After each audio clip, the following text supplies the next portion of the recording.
বৃহস্পতিবার দেশের সর্বোচ্চ আদালতের নির্দেশে চাকরি হারিয়েছেন প্রায় ২৬,০০০ শিক্ষক শিক্ষিকা ও শিক্ষক কর্মী। ২৬-এর বিধানসভা নির্বাচনের আগে সুপ্রিম নির্দেশে অস্বস্তিতে রাজ্য সরকার।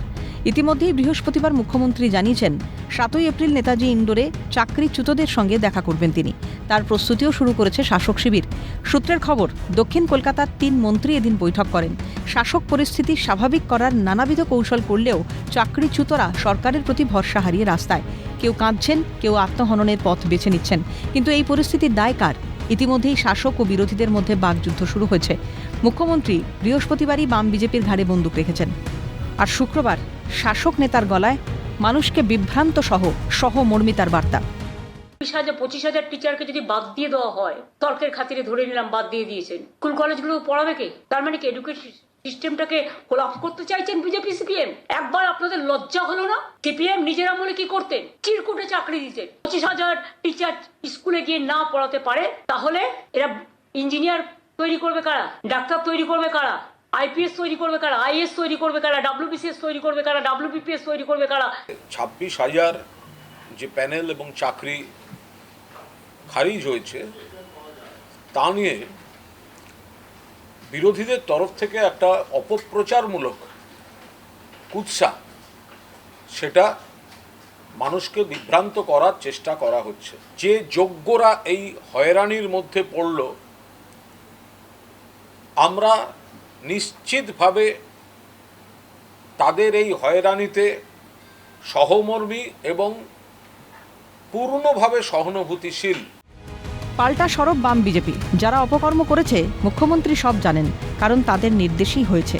তোপ সিপিএমের রাজ্য সম্পাদক মোহাম্মদ সেলিমের। স্কুল সার্ভিস কমিশনকে কেন নির্দেশ দিলেন না যে তালিকা দিয়ে দাও? ওএমআর সিট কে পুড়িয়েছিল, কে জানিয়েছিল? এর মধ্যে সিপিএম এর নাম আসছে কেন?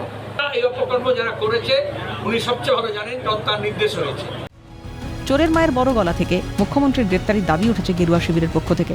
উন্মাদের মতো কতগুলো প্রশ্ন করেছেন, কতগুলো অভিযোগ করেছেন, শুনে মনে হচ্ছিল চোরের মায়ের লম্বা গলা।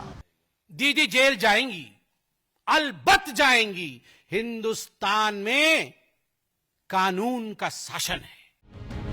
আদালতের নির্দেশে চাকরি হারিয়ে পথে বসেছেন প্রায় ২৬,০০০ শিক্ষক অশিক্ষক কর্মী। চড়ছে রাজনৈতিক চাপানুতর। কিন্তু চাকরিহারাদের জীবন অন্ধকারে প্রবেশ করানোর দায় কার? আসুন একবার দেখে নেওয়া যাক এই দুর্নীতির কারণে এখনো পর্যন্ত কারা কারা গ্রেপ্তার হয়েছে, তাদের রাজনৈতিক পরিচয় কি। দুর্নীতির চক্রবুহের হাতেখড়ি হয়েছিল রাজ্যের প্রাক্তন শিক্ষামন্ত্রী পার্থ চট্টোপাধ্যায়কে দিয়ে। গ্রেপ্তার হন তার বান্ধবী অর্পিতা মুখোপাধ্যায়। তাদের সৌজন্যে টাকার পাহাড় দিয়েছিল রাজ্যবাসী।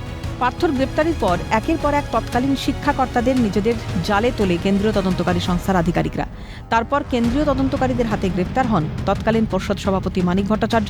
তিনি আবার পলাশীপাড়ার তৃণমূল বিধায়ক। তাদের পর গারদে যেতে হয় শাসক দলের তৎকালীন যুবনেতা কুন্তল ঘোষ। প্রসঙ্গত, তাপস মণ্ডলের মুখেই তার নাম শোনা গিয়েছিল। কুন্তলের পর গ্রেপ্তার হন হুগলি তৃণমূলের যুবনেতা শান্তনু বন্দ্যোপাধ্যায়। গ্রেপ্তার হন তৃণমূল বিধায়ক জীবনকৃষ্ণ সাহা। পরবর্তীতে গ্রেপ্তার হতে হয় তাপস মণ্ডলকে।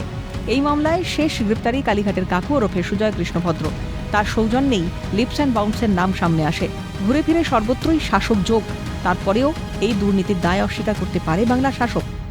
ক্যালকাটা নিউজ।